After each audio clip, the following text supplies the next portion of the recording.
Good morning children, how are you? Hope all are fine.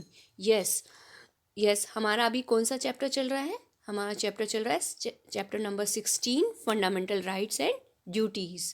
Okay, उसमें मैंने आपको 2 video send करी थी। होप आप लोगों ने अच्छे से वॉच कर ली होगी और उसको समझ भी ली होगी। अब आज हम कंटिन्यू करते हैं थर्ड वीडियो, जिसमें मैं आपको जो टॉपिक्स कवर करूँगी वो हैं fundamental duties, directive principles of state policy and chapter की समरी, पूरे चैप्टर की समरी। ओके, चलिए तो अब फर्स्ट जो हमारा टॉपिक है आज का वो है फंडामेंटल ड्यूटीज़। नाउ यस, देखिए जैसे हमारे राइट्स हमको दिए हुए हैं कॉन्स्टिट्यूशन ने, वैसे ही हमारी ड्यूटीज़ भी बनती है, हमारा कर्तव्य भी बनता है। ड्यूटीज़ का मतलब होता है कर्तव्य, कि हमारा मौलिक फंडामेंटल ड्यूटीज़ बनती है। हर हर ना क्या बोलते हैं, अपनी स्टेट, अपनी जो कंट्री है उसके जितने भी जो सिटीजन्स हैं उन सब की ड्यूटी बनती है कि हमें क्या क्या निभाना चाहिए। ठीक है, तो there are some fundamental duties which all citizens must follow. हमें कौन कौन सी ड्यूटीज़ को हर सिटीजन को फॉलो करनी होती है। फर्स्ट है we must respect our constitution.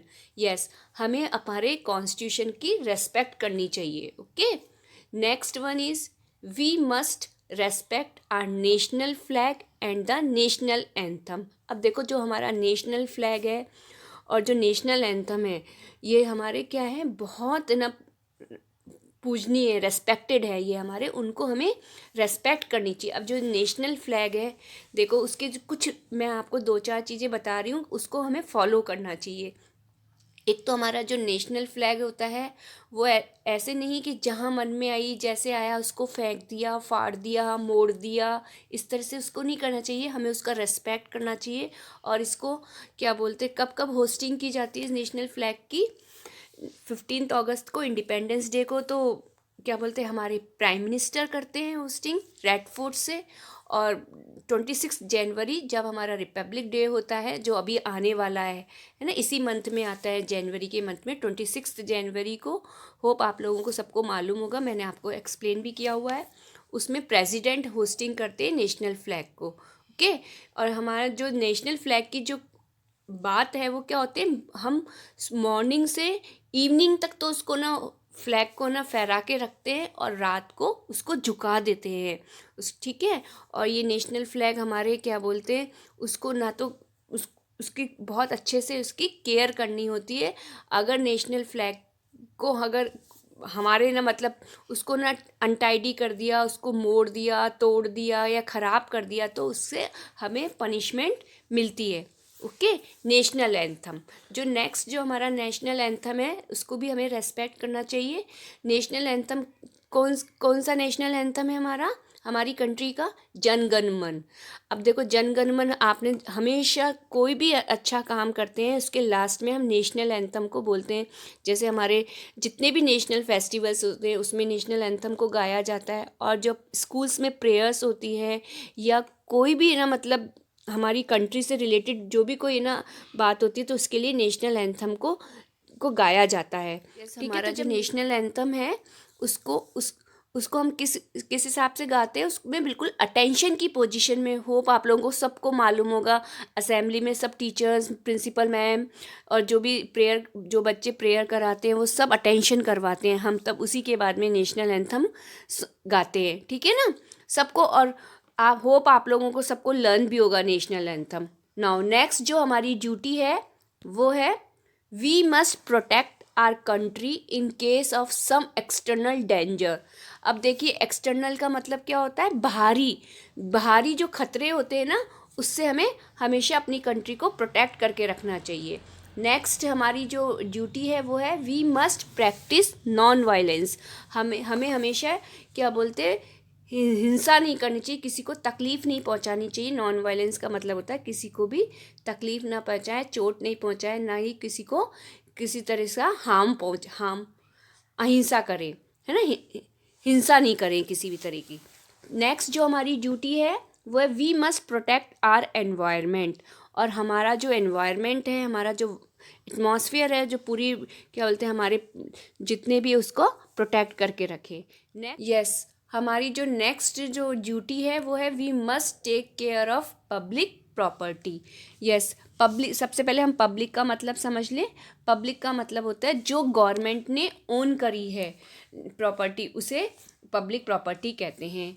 तो अब जैसे फॉर एग्जांपल पार्क हैं, गार्डन्स हैं, जो स्विंग्स हैं, जो पूरी कंट्री के जो सिटीजन्स उसको यूज़ कर सकते हैं, वो सब पब्लिक प्रॉपर्टी कहलाती है। अब जैसे हमारे बहुत सारे पब्लिक हॉस्पिटल्स हैं, डिस्पेंसरीज हैं, उनको गंदा नहीं करना चाहिए, उनको साफ़ सुथरा रखना चाहिए, तोड़ फोड़ नहीं करनी चाहिए हमें पब्लिक प्रॉपर्टीज़ की, तो उसकी हमें केयर करनी चाहिए। चलिए, ये हमारी फंडामेंटल ड्यूटीज़ हो गई। अब हमारा जो नेक्स्ट टॉपिक है वो है directive principles of state policy. Now, अब जो स्टेट पॉलिसी है जो वो वो कौन फॉलो करता है, वो गवर्नमेंट फॉलो करती है। कुछ गाइडलाइंस हैं जो गवर्नमेंट को फॉलो करनी होती है। These are some of the guidelines for the government to follow. First, equal right to an adequate means of livelihood. Yes, सभी को इक्वल राइट दिया जाना चाहिए गवर्नमेंट को रहने के लिए। नेक्स्ट जो है equal pay for equal work. Yes, अब देखो क्या होता है कि कुछ वर्क ऐसे होते हैं, बहुत लोग सेम काम करते हैं, तो उन सबको सेम वेजेस मिलना चाहिए, उनका पेमेंट इक्वल होना चाहिए। Next, education should be made compulsory and free up to the age of 14 years. और जो एजुकेशन है सभी बच्चों को कंपलसरी दिलवानी चाहिए एजुकेशन, और फ्री देनी चाहिए up to the age of 14 years. 14 years के बच्चों तक को, सभी बच्चों को फ्री एजुकेशन गवर्नमेंट की तरफ से दिलानी चाहिए। नेक्स्ट जो है the government should protect the rights of the schedule caste, schedule tribes and the backward classes. Yes, government को प्रोटेक्ट उनके जो schedule caste, schedule tribes and the backward classes का शॉर्ट फॉर्म है SC, ST एंड OBC। ठीक है, इन classes को जो ये क्या बोलते, जो ये कास्ट है, इन सबको गवर्नमेंट को उनके राइट्स को प्रोटेक्ट करना चाहिए। नेक्स्ट जो है proper living conditions should be provided to the people of the country. और सभी कंट्री के जो जितने भी सिटीजन्स हैं उन सबको प्रॉपर क्या बोलते हैं लिविंग स्टैंडर्ड, उनका प्रॉपर, उनकी कंडीशंस अच्छी करने की कोशिश करनी चाहिए। ये सब गवर्नमेंट के गाइडलाइंस दे रखी है हमारे कॉन्स्टिट्यूशन में। यस, अब हमारा ये चैप्टर कंप्लीट होता है। अब इस चैप्टर में हमने क्या क्या पढ़ा है, इसको अब एक बार रिवाइज कर लेते हैं समरी के तौर पे। Yes, the constitution of India is a set of laws. हमारे कॉन्स्टिट्यूशन ने हमारी कंट्री इंडिया को में एक सेट ऑफ लॉज मतलब कानून बना रखा है, किसके थ्रू, कॉन्स्टिट्यूशन में ये सब कुछ मेंशन है। इंडिया बिकेम इंडिपेंडेंट ऑन 15 अगस्त 1947।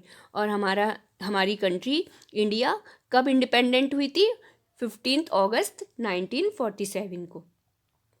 पंडित Jawaharlal Nehru was the first prime minister of India.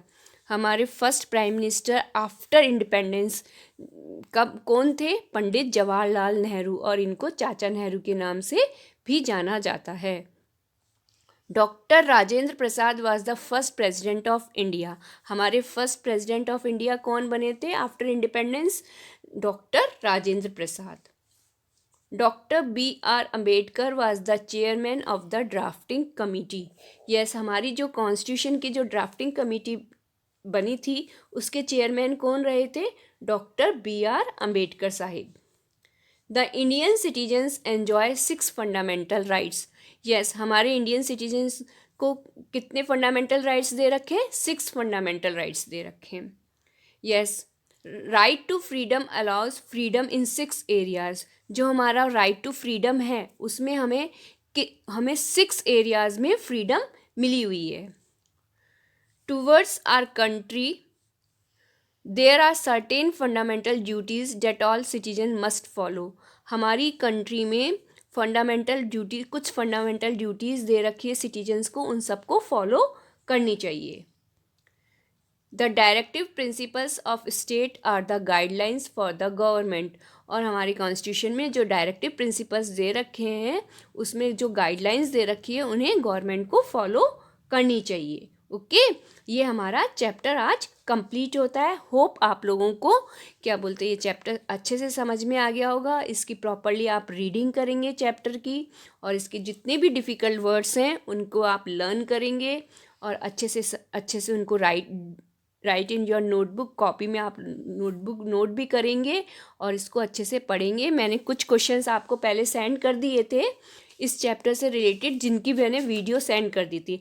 आज मैं उसको, आज या कल जब भी मैं ना आपको नेक्स्ट जितने भी क्वेश्चंस और बचे हैं उनको मैं आपको सेंड कर दूंगी। होप आप लोगों को ये चैप्टर अच्छे से समझ में आ गया। Bye, take care, all the best, thank you everyone.